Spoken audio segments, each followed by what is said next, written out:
Iloilonewsline, magapangalagad na ang programa nga Iloilo Night Watch sa syudad kag probinsya sang Iloilo. Gimaras Antique Aklan kapis syudad sang Bacolod kag Negros Occidental, ilabi na sa sagwa sang pungsod.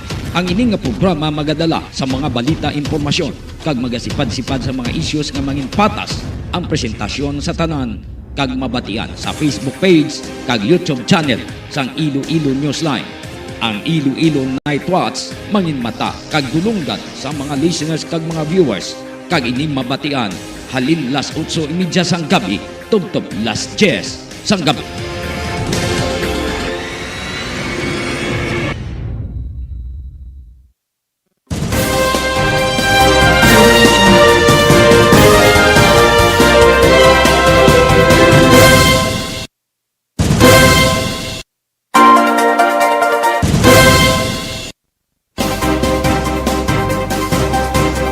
Mayong gabi banwa, mayong gabi sa atong mga listeners kag mga viewers. Kumusta na kamo tanan, nagapamati na kamo sa atong pagwaragwag diri sa Iloilo Night Watch. Mabatian man kita sa Iloilo Newsline, kag sa Gimaras Newsline, kag subong man sa Iloilo News Online. Palihog subscribe sa YouTube channel sang Iloilo Newsline para ma-notify kamo pananglitan nga mayara nga mga magakalainabo may mga insidente. Insigida mabalaan ninyo ay nakasubscribe ka mo sa YouTube channel sang Iloilo Newsline.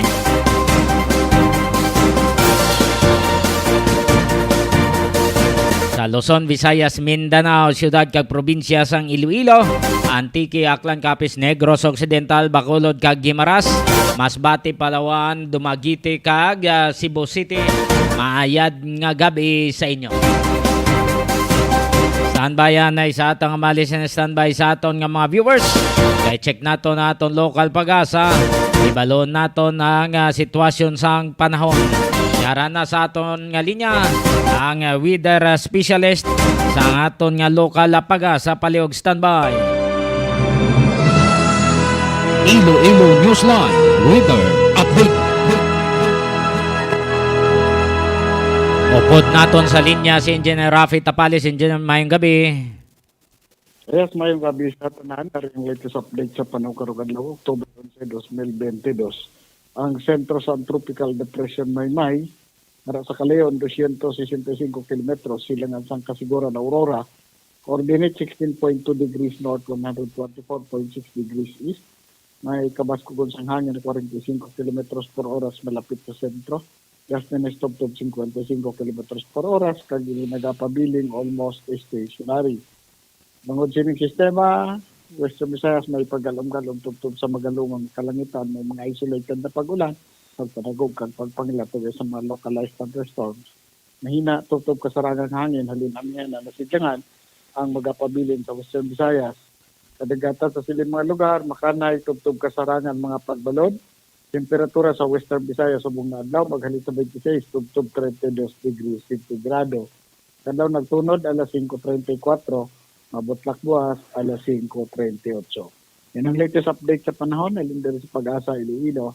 Rafi Tapales, maayong gabi. Engineer Tapalis, sir, magluwas sa Tropical Depression Maymay, may incoming pagid nga tropical o kon LPA. Well, sa Guasang Farm, may sang na-develop na tropical depression, pero mataas naman yung latitude niya. Hulaton natin kung pagsulod niya o guwaman gyapon sang farm. Oo. So, ang ining Maymay, nakasulod na siya, kagamo na stationary sa subong. Yes, malapit siya doon sa may bandang silangan, sa kasiguran Aurora. Daw layo nga makapikto diri sa aton sa Western Visayas. Well, malayo yung latitude para makapekto diri sa atin. Ay siya. Oo, kag subong iban da masako-sako kapin pa manog maskarana sa Bacolod. So may posibilidad nga hindi mapektuhan ang ilang selebrasyon dito sa Bacolod. Yes, sa present na location niya, medyo rare yung possibility na mapektuhan ang Western Visayas. Okay. Engineer Rafi Tapales, sir, madamo nga salamat kag maayong gabi. Okay, welcome. Maayong gabi sa tanan. Iloilonewsline Weather Update.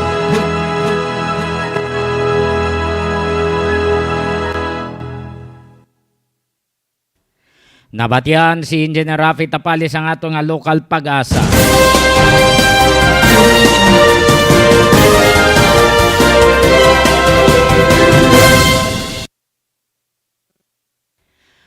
Ang ining informasyon sa pag-asa Iloilo, ginadulong sa inyo sa Pinang sa Flower Shop.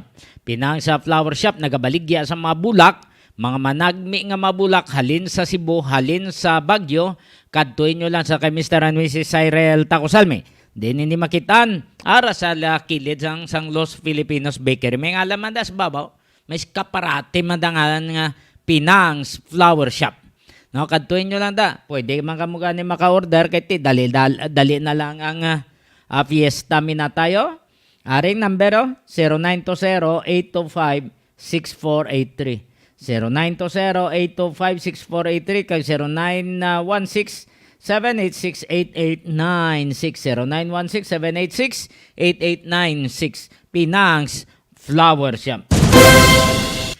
Ginadulong man sa inyo sa Panoy Barbershop na hamtang man sa Poblacion Molo, siyudad sang Iloilo, ginapanagiyahan ni Panoy Malon. Sobong man Cindy Sandy Store na hamtang man sa Rizal Palapala, Uno City proper. Wholesaler ni kag retailer, pangitan nyo si Ma'am Ida Joy o kung Sir Brian Bono kung magbakal ka mo dira sa ilang store o kung sa Cindy Sandy Store. Diri nakita sa pagplastar sa aton nga mga headline.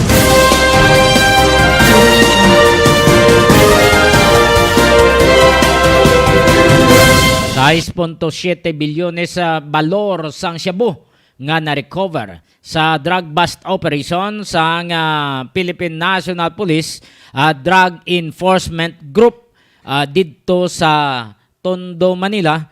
So, nakuha mga 990 kilos ang shabu. Mga konmune, dako-dako, no? Ang nakuha amo ini ang pinakadako, no? Sa history sang pungsod nga nakuha ni nga shabu. Pertekda mo damo, nag-congratulate ni ang secretary sang DILG sa Philippine National Police hasta si PNP Chief. Congratulate man niya ang iyang mga tinawo. Basta nagaukod lang pulis, wala gid problema. Sa dugang pagid nga balita, Pilipinas ginpahamtang sang China o kung gin blacklist sang China kung parte ni sa mga tourist sites bla, no? May kang tanan nini sa Pugo operations. So no kay Senate President Juan Miguel Zubere ag Dolomite Beach kompleto na. Sandig sa panaysayon sang dinar. Ginpanipon nyo to, ginpamalik nyo to nga ang iban to nagkalawas ag na to. Samtang signing sang SIM Card Registration Act, pirmado na kapon ni President BBM. Sa mga scammers, sa mga spammers, hindi rin na kamo malabot gid banas nyo, sigihan nyo gid. Malinabutanay gid kamo. Skag sa mga nagapanunto, ang mga hackers, diri gid kamo malabot, kay nga tutukan kuno ini sang intisi, kag sang NBI subong Philippine National Police. 12 minutos na nakaligad sa alas 9. Amo na silingtang kung nagagamit ka mo cellphone. Hindi ka mo sagad pang tamay. Hindi ka mo sagad haboy malain nga tinaga. Hindi nyo paggamita sa malain. Hindi nyo paggamita sa pagpangawat. Hindi nyo paggamita sa pagpanghak. O kung pagpanunto, pagpalapta sa mga malain nga mga tinaga, kay laban-laban basi magkalapriso ka mo. Permado na ni President BBM ang SIM Card Registration Act.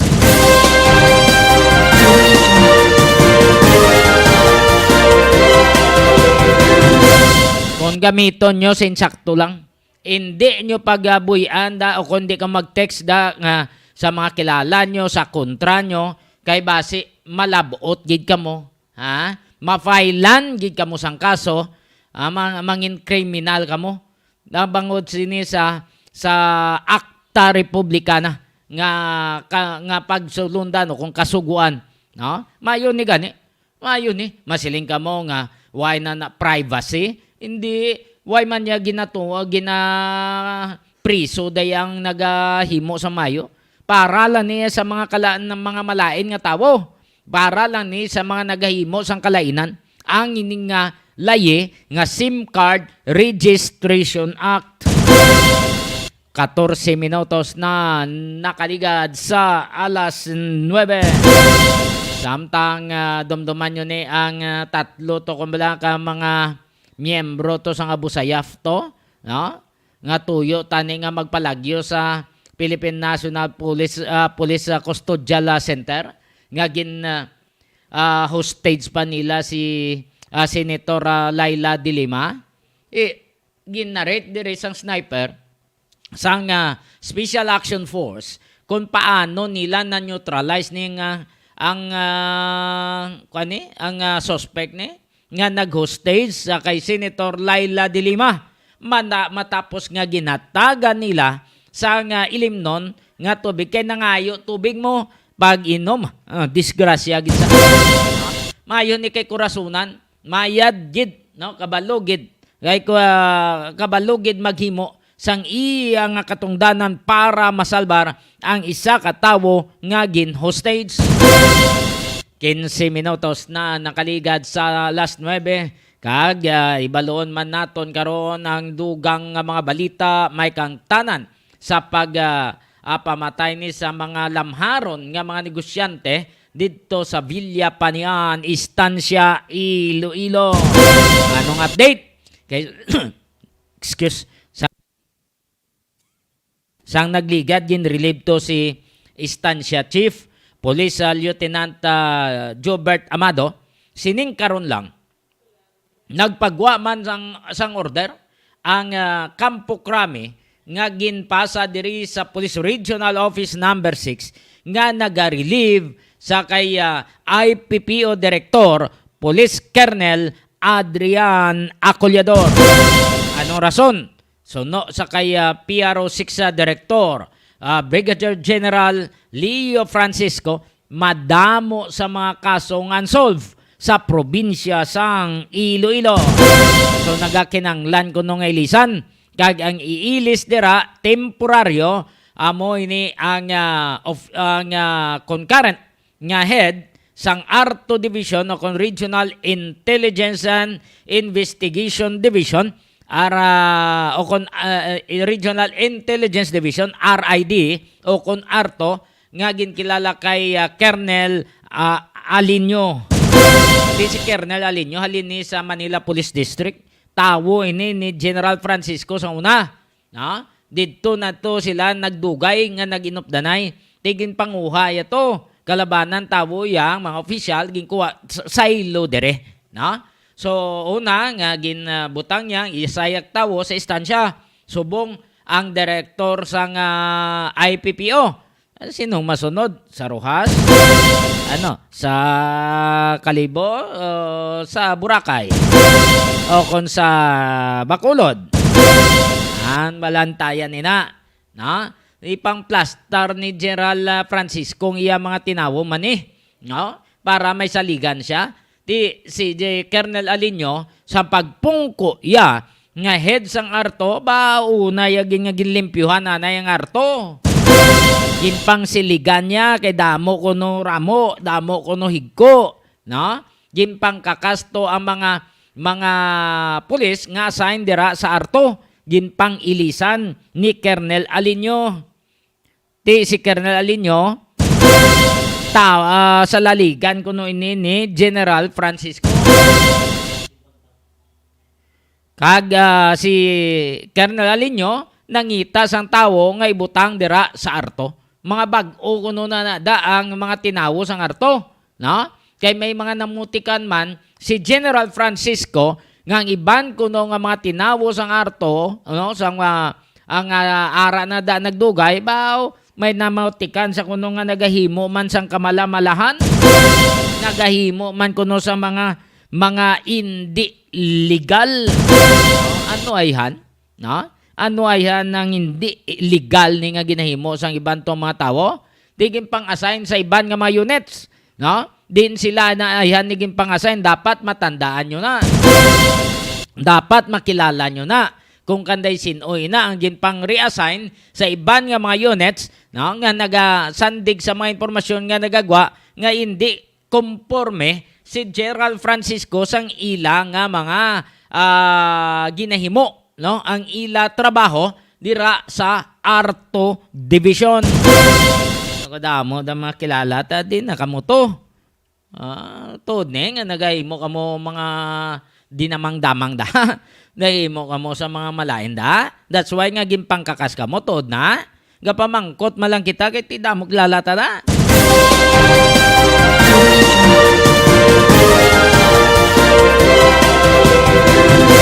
19 minutos na nakaligad sa alas 9 kay Kagawad Joe Tayabilla. Mayong gabi. Ngayon ni balik sa barangay council. Dibla? Barangay council kay importante nga babaan. Importante babaan nga may utok kag may political will. Dibla? Amo na importante. Hindi kay na tarantar. Hindi kay sila nga way political will. Sunod-sunod lang, warat datsoy na. Ang importante, ang project nagatupa, kag nakahibalo ang mga pumuluyo.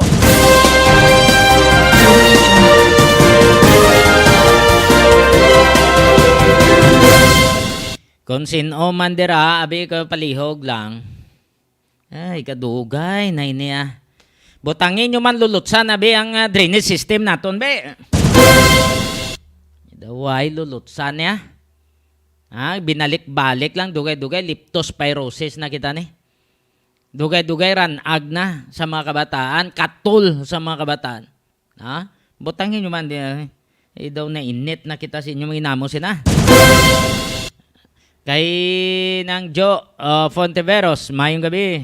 Nang Jo, alsa ang kwantaw? Ang pagkaon daw nag-alyak sa akon nga ulo. Nga ibanlas lawayon law. Kung mo din kayo mo drainage sa system tapos wala lapos. Di mayad na. Kung di pundo ang tubig. Pag pundo sa tubig, mabalik man sa gyapon sa babaw. Anong sistema na? May drainage kita pero why sistema? Yung muna masakit. No? Sa mga listeners naton balikbayan, may wills ang city government ara sa Iloilonewsline. Tanawan nyo kung maggadto ka mo syudad, kung din ka mga tourist destination, makita ninyo dira. Plus, ang more power, gina-upgrade na nilang ilang mga gamit, ng ilang mga equipment. So, mas mayo ni. No? May ara sila nga bagong mga equipment. Sakto na. No? Madasig ang pag-reading, kag accurate ang mga metro kay nakalibrate sa ERC, Energy Regulatory Commission. Amo na importante, hindi kay pinalagpat nga calibration.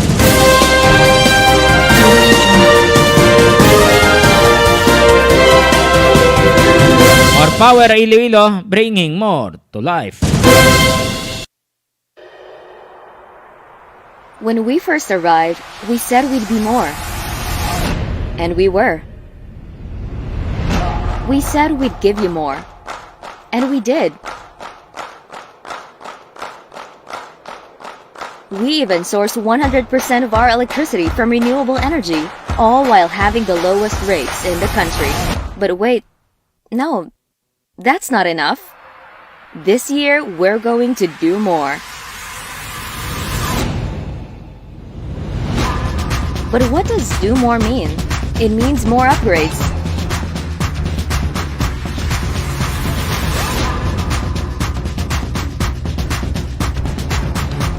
More trees, more mangroves, more fingerlings, more crops, and more fruits. More of her, more of him, more of you, more of us, more of her, him, you, and us, making this world a better place for them. More power is going to do more, because with more power comes great sustainability.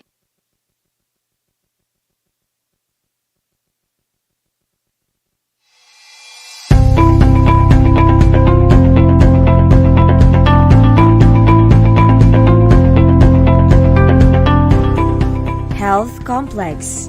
A health complex will rise complete with hospital, quarantine, isolation and dormitory facilities, and molecular laboratory, all in one location at Barangay San Pedro Molo. The 104-bed Level 2 hospital will have an intensive care unit and specialist doctors per DOH standards. Molecular laboratory.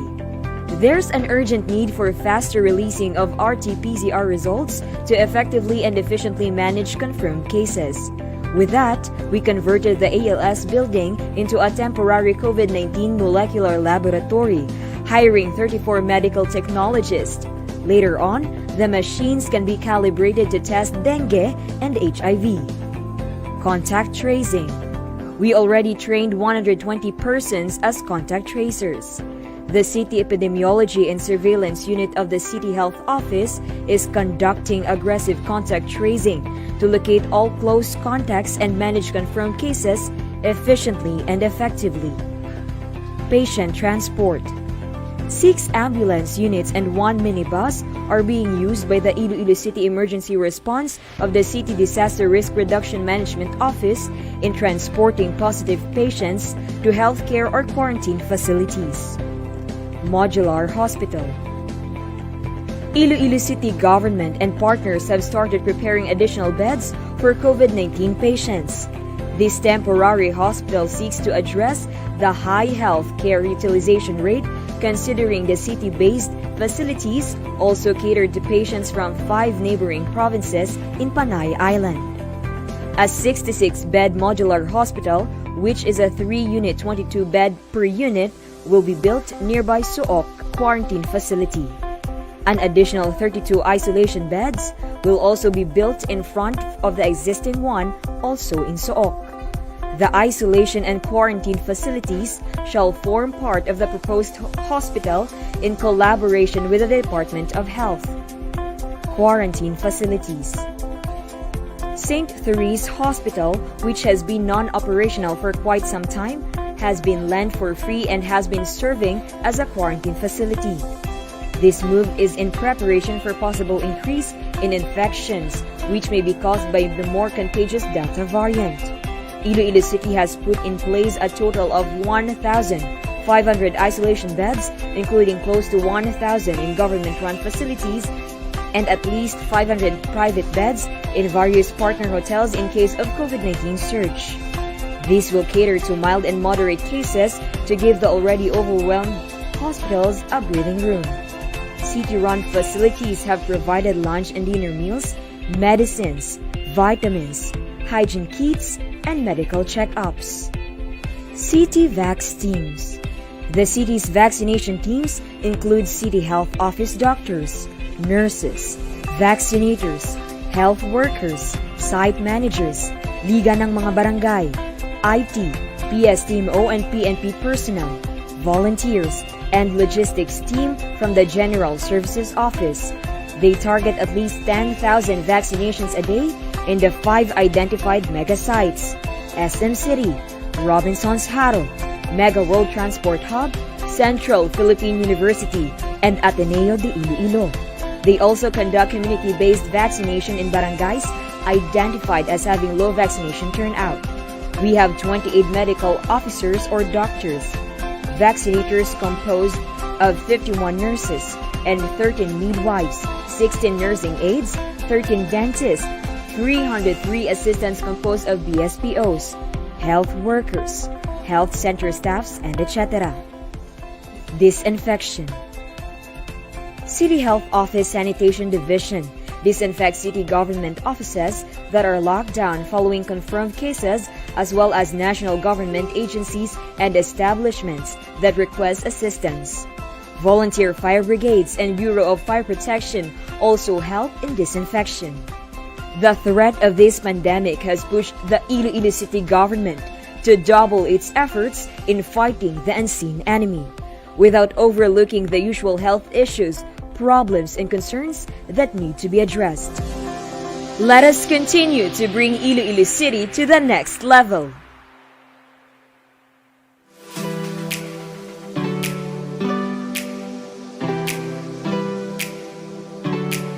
Gusto mo bala sa manamit nga donut nga dalon sa imo pamilya? Hindi ka na magbakal sa iban pa. Bungod bukas na para sa tanan ang Mars Pastries nga napahamtang sa sulod sang Ceres Terminal sa Barangay Kamaligaro, syudad sang Iloilo. Ano pang ginahulat nyo? Dali na! Mabakal na kita sa donut sa Mars Pastries. Pasalubong nga may pagpalangga sa imo pamilya. Mars Pastries. Barato na, manamit pa!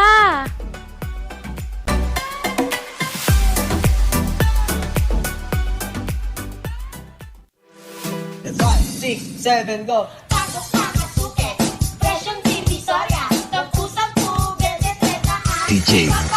Hello mga suki! Bukas na ang Sarjan Many Grocery kung sa diin makapamakal kamo kag makapangompra sang kinahanglanon sa sulod sang inyo balay. May baligya man sila para sa mga okasyon. Hindi na kamo kinahanglan magkadto sa banwa kag syudad. Gani ano pang ginaulat nyo? Bakal na! DJ Robert.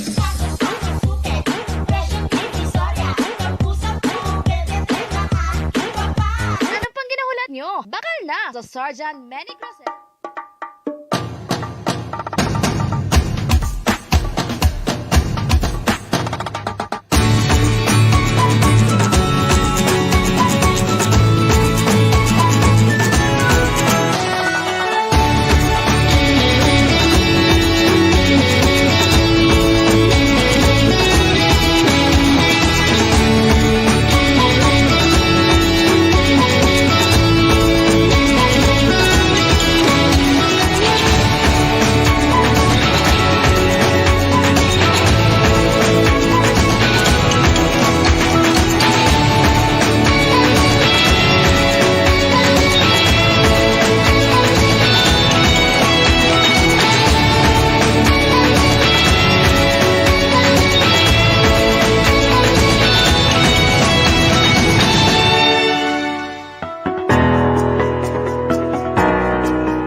Uswag spirit, we are continuously gearing up our services for the Ilonggos.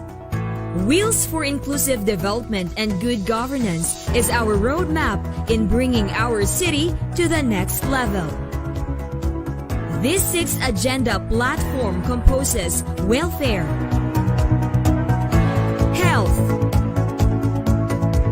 education, environment, livelihood, and sustainability. With our ardent desire of attaining inclusive progress and making more promising practices, we continue to address issues through different projects and initiatives that truly make our wheels on the go.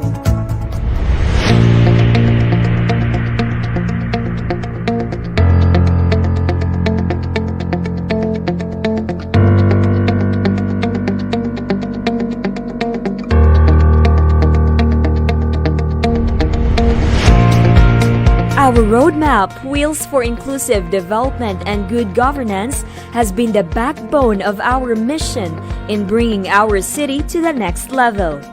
W, our first agendum among 6, stands for welfare. Efficient traffic management is one of the important aspects of this platform. Iloilo City prides itself being a walkable and bikeable metropolis, hailed as the most bike-friendly in the country. Its wide diversion road, complete with pedestrian alleys and protected bike lanes, attract attention, acclaims, and accolades from all over the place. Ilonggos and visitors can stroll along spacious sidewalks without eyesores and lighter sights of the busy streets because of less traffic, while bikers are safe in sharing the roads. Here are some specific actions made to achieve efficient traffic management. An intelligent transport system is in the works for a centralized coordination of related choke points and gray areas in the field. This is one of the major features of the iCare Command Center at Gaisano Business Hub. Iloilo City is creating its Traffic Academy for knowledge and training of traffic personnel and drivers through annual refresher courses. The initiative will be established at Technical Institute of Iloilo City, Barrio Obrero Campus. We will be the first LGU having this kind of program. City Hall has provided 20 motorcycles for traffic personnel to perform their duties and conduct check of road conditions, especially on areas that experience congestion. 20 bike patrols are doing regular rounds along Esplanade to ensure enforcement of public safety. 2 patrol vehicles are being used to respond to assess and address urgent situations. The Public Safety and Transportation Management Office, Task Force ASIS, and Office of Barangay Affairs implemented the road clearing operations upon the orders of the national government. Iloilo City's efforts got 83% rating from the Department of the Interior and Local Government or DILG. For the displaced sidewalk vendors, due to the clearing operation, they were provided a new space. Financial assistance was also given to them so they can start anew. As Iloilo City levels up, it also gets to face more concerns, especially with regard to traffic. The city government has sought the help of the Metropolitan Manila Development Authority or MMDA in crafting a traffic plan in August 2019. City Hall personnel attended a traffic management seminar with the guidance of scientific and engineering experts. Slowly but surely, officials are optimistic this will give resolution to traffic problems. Iloilo City is geared towards developing more open spaces and access for pedestrian as well as alternative thoroughfares for riding public. We ensure that our city is highly livable and has competent value for safety, peace, and order. Level up Iloilo City.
Balik kita sa atong pagpangalagad 37 minutos na nakaligad sa alas 9.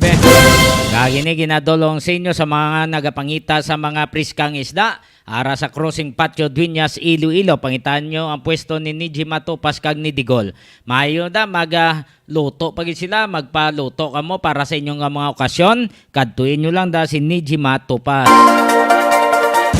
Kag si Diaz Poultry Supply na hamtang man sa barangay Bagakay, San Dionisio, Iloilo.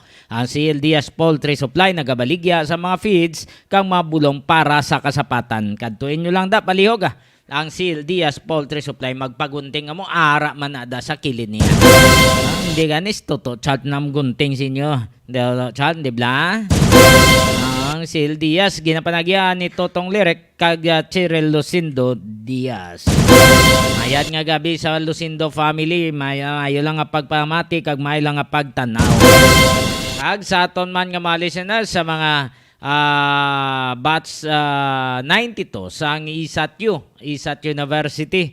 Mayan nga gabi, mga classmates ni Daiduna Bilya Talaban, kag Gingging Kanto so Taridona, mayong gabi sa inyo. Salamat kay kayo Johnny Pornel. Mayong gabi, Sir Lee, no, sang Lablis. Mayong gabi man, salamat sa pagtanaw kag pagpamati. Kag diraman sa Class 88 sa Manapla National High School. Mayong gabi. Salamat sa inyo pagtanaw kag pagpamati.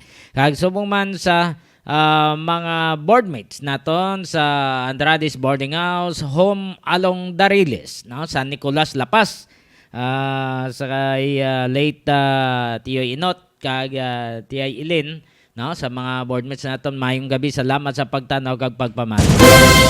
Kag diraman, no, sa mga taxi drivers, sa mga jeepney drivers, thank you. Sa mga guardia on duty, sa mga personnel, no, empleyado sang Valyacar Transit Incorporated, may adjid nga gabi sa inyo. Kay Ma'am Sheila Villarosa, thank you man. Kay Dr. Omesilio, mayong gabi. Sa pamilya Yanson, pamilya Novera, salamat sa pagtanaw kag pagpamati.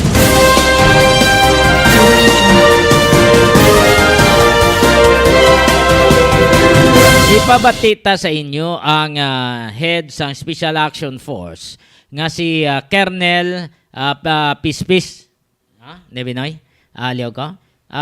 May kang tanan sini sa pag-neutralize siya sa ng hostage to bla, no? Sa sulod sa PNP Custodial Center. Nagkalamatay ning tatlo, no? Miyembro sang Abu Sayyaf, no, sang isa pa to congregation, ano to, nagkalamatay ni sila. Tay bangod nga nagatem nga magbato kag ginbuno nila makapilak bisis pulis to. May ano to isa napuruhan gid, ang isa pilason pa. Makon mo ni gintiming gid nila. So ari ang acting director sang Headquarters Support Service nga si Colonel Mark Pispis, may kang tanan sini sa natabo nga hostage sa kahapon nito tinalikdang adlaw didto sa PNP Custodial Center.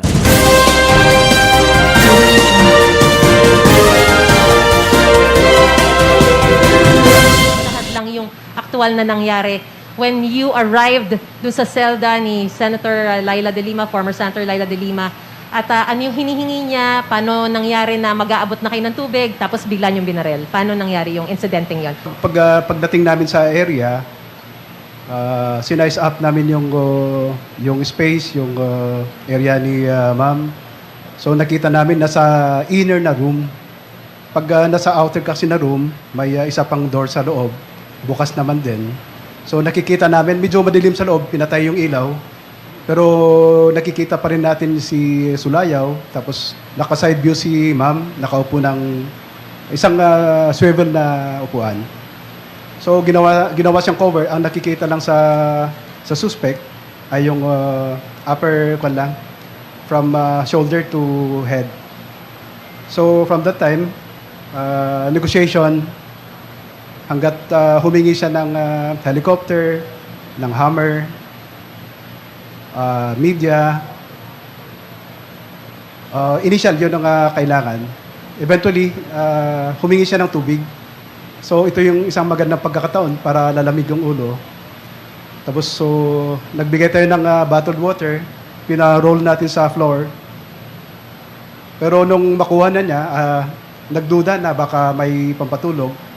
So nagbukas ako ng isang tubig, uminom ako, tapos clinose ko, binigay ko ulit. Ayaw pa rin.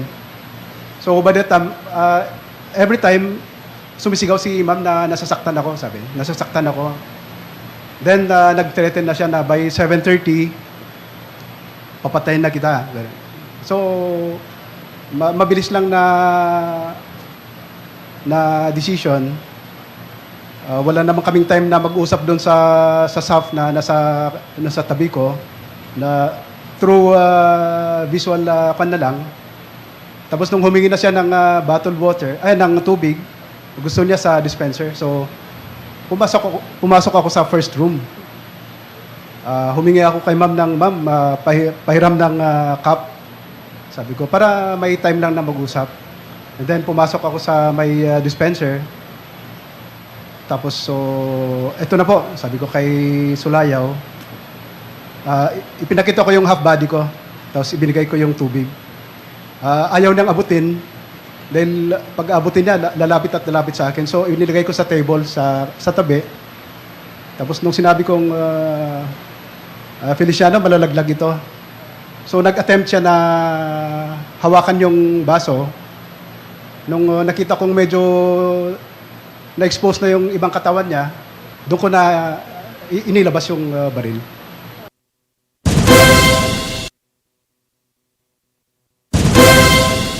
So amo to gali ang natabo kun nga ang nakasalbar si Senator Laila de Lima nga ara pa subong sa ospital. Nakakuha sang tsansa si Colonel Mark Pispis nga mo to nga nan-neutralize siya ang isa ni sa tatlo tanan nga nag-attempt nga magpalagyo sa custodial center sa Philippine National Police. So, ang katapusan amo ni si Sulayaw, no? Nga naging dalaga niya to sa selda si Senator Laila de Lima. Samtang maupod dya, ti siyempre na-neutralize na pin-down na to sa isak pulis to nga nag-responde sa upod dya nga buno sa makapila ka bisis. Good line, no? Kung may mga miyembro may sa nga busayap da utok pulburabla, delikado gid. Tupad-tupad sila lain na galing ilay nga intensyon, may suicidal instinct sila gali ni.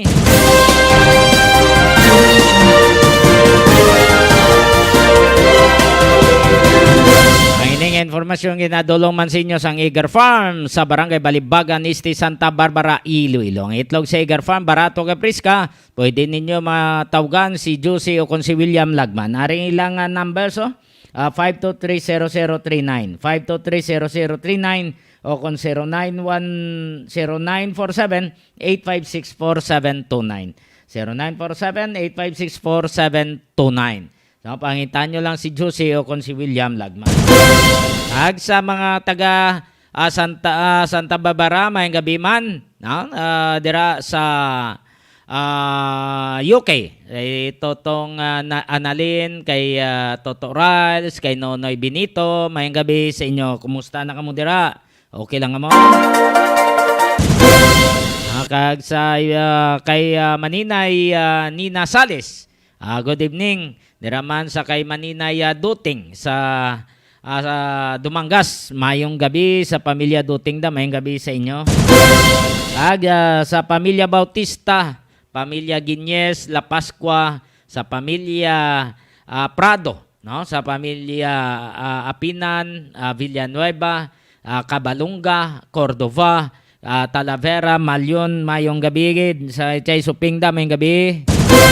Kay Pok, mayong gabi man. Salamat sa pagtanaw kapag pamate.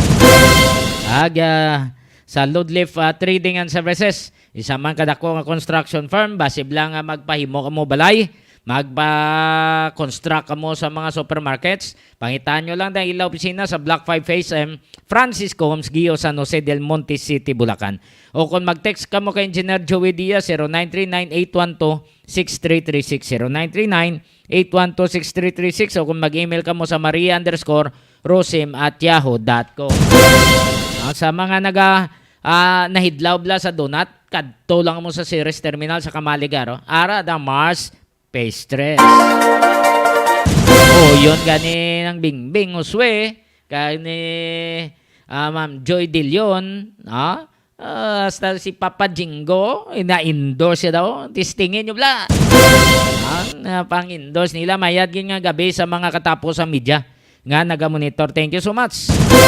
47 minutos na nakaligad sa alas 9, pabatita sa inyo ang pahayag ni President BBM. May kang tanan sini sa ginpermahan nga SIM Card Registration Act nga pagpabalo sa tawo nga hindi maghimo sa mga malain, pagi sa mga mensahe, pagpalapta sa mga mensahe nga sala, no? Pagpang-tip lang sa ilang mga isigatawo, koy dahogid kay base mapriso ka mo sa makapila ka bises, pila ka tuig sa karsel.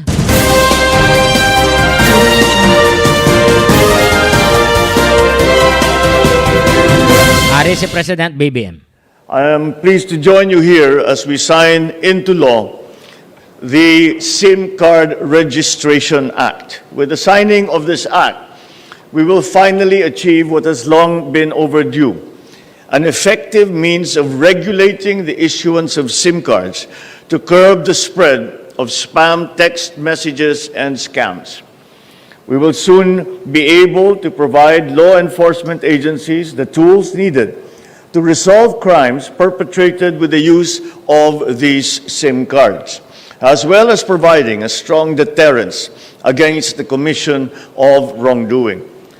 Under the SIM Card Registration Act, every public telecommunication entity or direct seller shall be required to demand end users of SIM cards to present a valid identification document to validate their identities.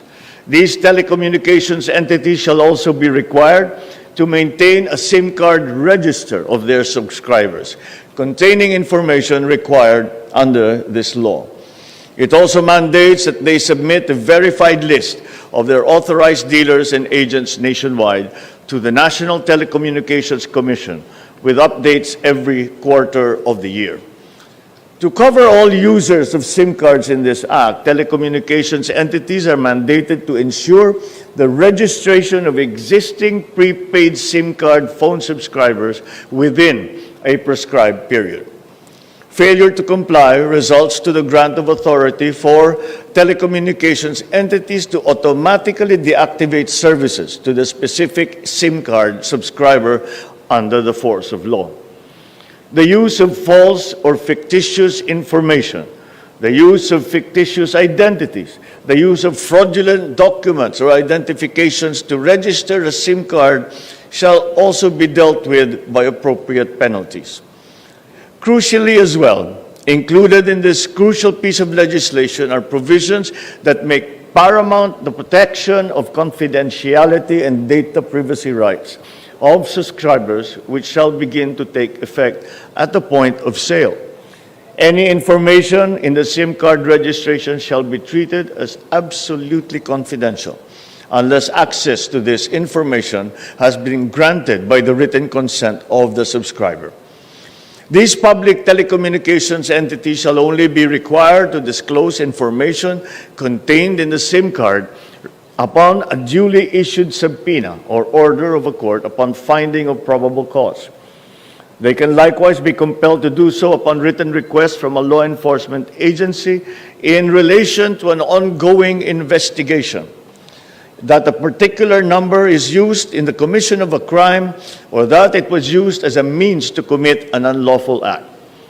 Appropriate penalties shall be imposed for any breach to this confidentiality due to negligence, for spoofing a registered SIM card, for the selling of stolen SIM cards, and for the sale or transfer of a registered SIM without complying with required registration. So I commend the legislators from the House and from the Senate for coming up with this timely and necessary law. It is the first legislative measure that successfully passed the approval of the bicameral panel of both houses in the 19th Congress. Truly, the legislation is going to be welcomed by many of our people, especially now, with reports of the commission of various crimes using mobile phones, including proliferation of text scams and spam. Indeed, with the signing of this law, we set the important tone that it is our national policy to ensure that technology shall only be used to improve our people's lives. Moving forward, it is my hope that we will be able to enact even more measures to help bring forth the security, progress, and prosperity that we aspire for our Filipino brothers and sisters and for the entire nation. Thank you at mabuhay tayong lahat.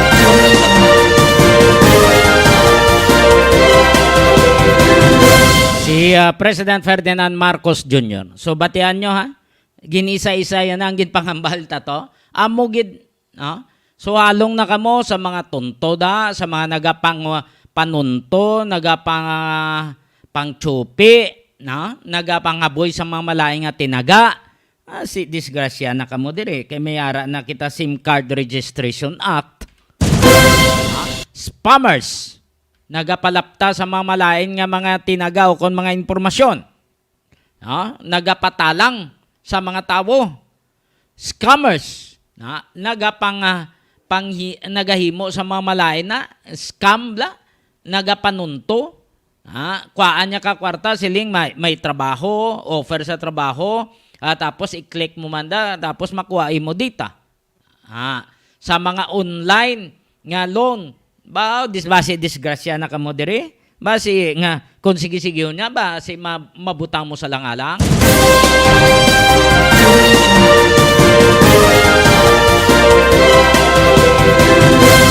More power Iloilo, bringing more to life.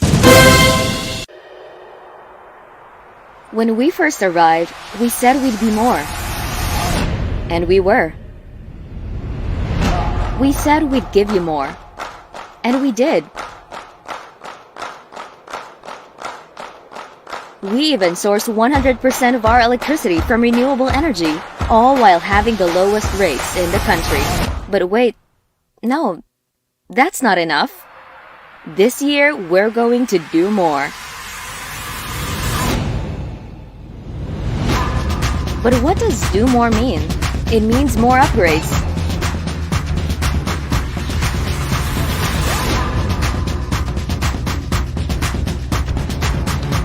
More trees, more mangroves, more fingerlings, more crops, and more fruits.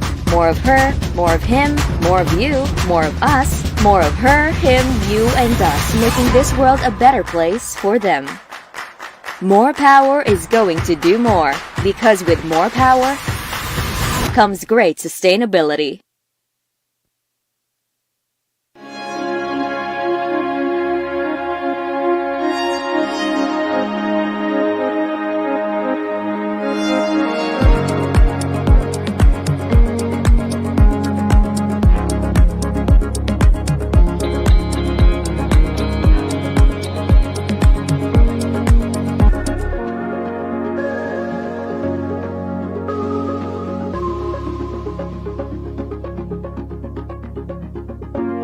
Our planet needs more. More from me, more from you, more from all of us. Since we started, More Power has committed itself to bringing more to life. But what is more? As an electric distribution utility, we light up thousands of homes, businesses, and institutions. So that's where we started. Under our 5-year development plan for Iloilo City, we worked to rehabilitate and modernize the system. We conducted an overhaul of our distribution system by investing in state-of-the-art facilities. This made sure our system was more responsive on several levels. Repair and optimization of facilities to decrease power interruptions. Automated restoration to decrease downtime for 90% of these interruptions. A 24/7 response team present for the rest, and mobile substations to relieve overloading. These state-of-the-art technologies have a focus on sustainable practices, such as net metering services allowing consumers to export excess energy, cutting down their cost and increasing the use of renewable energy. All of this while having 100% renewable sourcing from geothermal power plants and cutting electricity rates in half.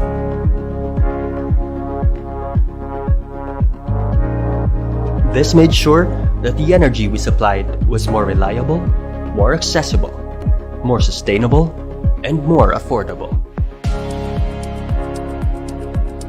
And we will continue to endeavor in incorporating renewable energy into our portfolio for the long term.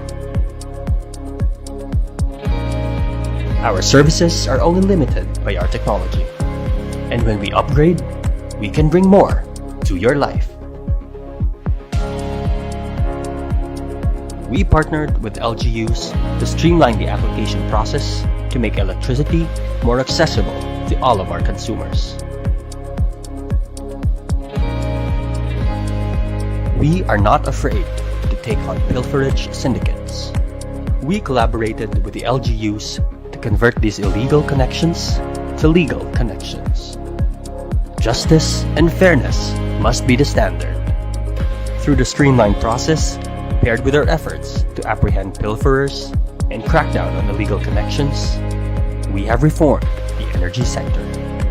Now those who were forced to live on illegal connections can now take pride in being legitimate consumers. We are also not ignorant of the crisis our city and consumers have been facing. We feel your struggle, and we are here with you as partners. And that's what gave birth to the Partners in Power Foundation. Through our foundation, we donated millions to help the city and its institutions fight against COVID with dedicated response teams assigned to major hospitals for rapid response to save lives. Beyond all this, we wanted to do more for our environment. In our first 2 years, we planted trees, mangroves, and released fingerlings. We have even adopted an entire mangrove park and supported a citywide endeavor for urban gardening. We also worked on what we could do more within our system. Our entire distribution system was made more sustainable by replacing every wooden pole and transformer with stronger and eco-friendly materials. And for every wooden pole we replaced, we committed to plant trees for each one of them. And you are a part of this too. 1,400 of us work together to donate flower pots for bike lanes throughout Iloilo City, along with encouraging our workforce to bike to work. But still, there's so much more to be done. Our mission stays the same, to bring more to life.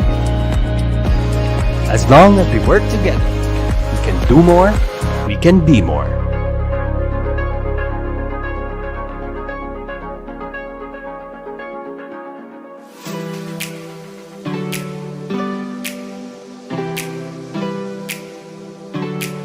Gusto mo bala sa manamit nga donut nga dalon sa imo pamilya? Hindi ka na magbakal sa iban pa. Bungod bukas na para sa tanan ang Mars Pastries nga napahamtang sa sulod sang Ceres Terminal sa Barangay Kamaligaro, syudad sang Iloilo. Ano pang ginahulat nyo? Dali na! Mabakal na kita sa donut sa Mars Pastries. Pasalubong nga may pagpalangga sa imo pamilya. Mars Pastries. Barato na, manamit pa!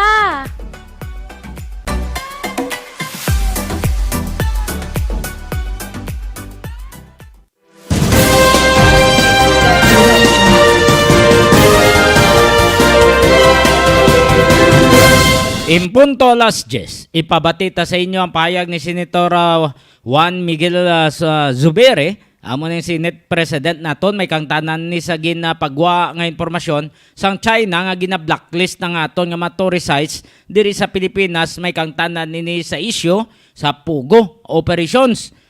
May mga hampang dira sa offshore gaming operations o kun operators.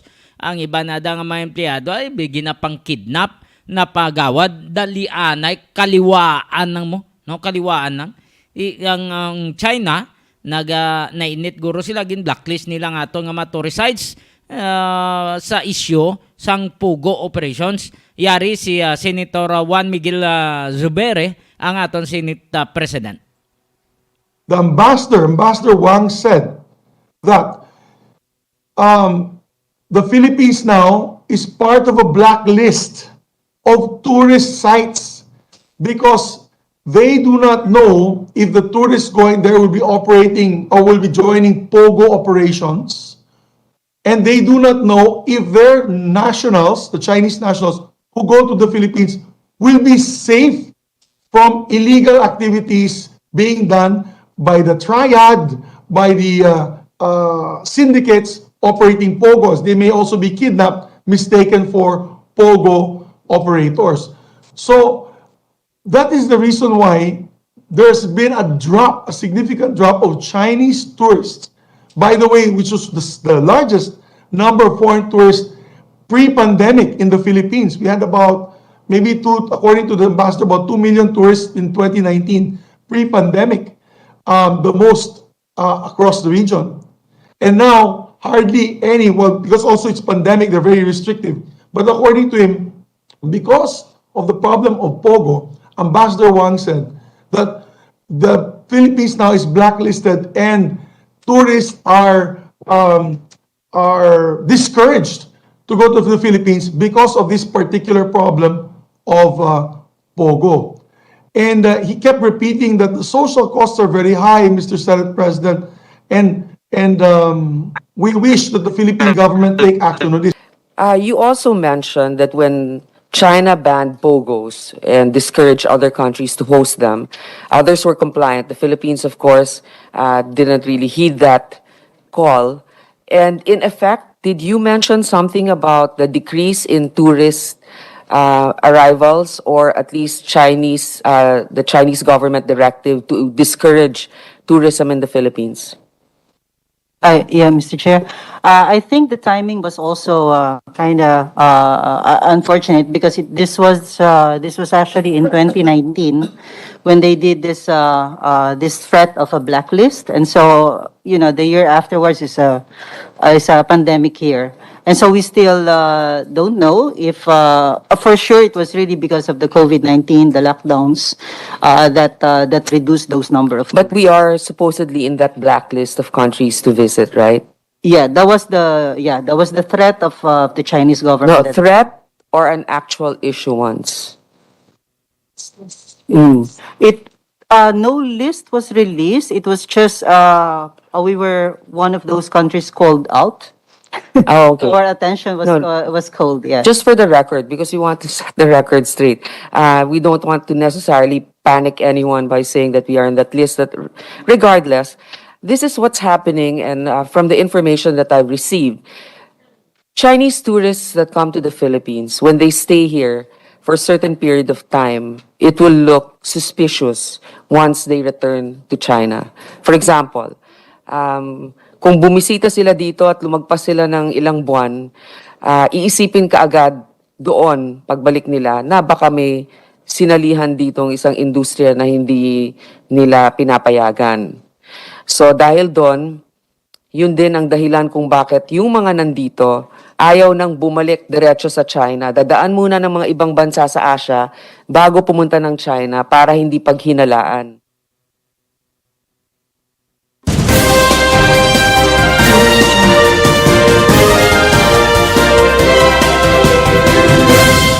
So, mutong istorya. Mutong istorya. Ibangod sa Pogo operations. Nga ibanto nga mga operators ginapang kidnap. No?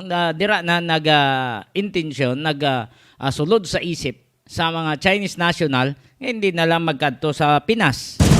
Ting iba naman gadto dis Pinas, why man direkta puli tos China, kay base balance lang halin sila sa Pilipinas.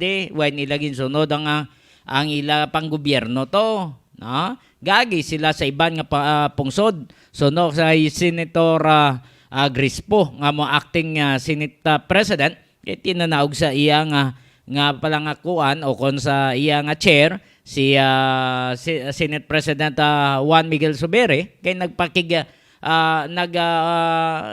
nag-deliver sa iya nga speech, no? So ginpatikover yan sa kay Senator Grispo. So amo ta mga impormasyon nga nakuha ni Senator Zubiri, gin-share niya sa iya nga mga kubdanan nga mga senador. Kabay pa nga matap na ni sa aton nga mga pulis ang alid sa kidnapping, no, nga madatang kidnapping dito sa Metro Manila nga naga-involve sa Pogo operations. 7 minutos na nakaligad sa 10:00.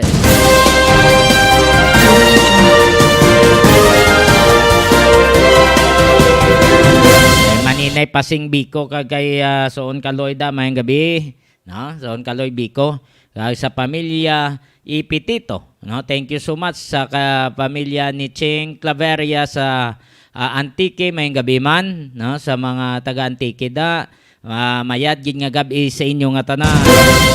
Kabay pa nga mayad lang kamo dira. Okay lang ang inyo nga pangabuhi.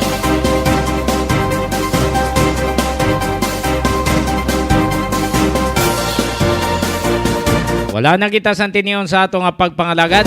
Salamat sa inyo nga pagupod sa aton diri sa Iloilo Newsline, sa Guimaras Newsline kag sa Iloilo News Online. Thank you so much. Kabay pa nga mag-updanay naman kita buwas. Kag kabay pa nga mayo lang internet connection. Kapon lawlaw gid. Warat datsoy gid. Kabay pa nga okay lang boss.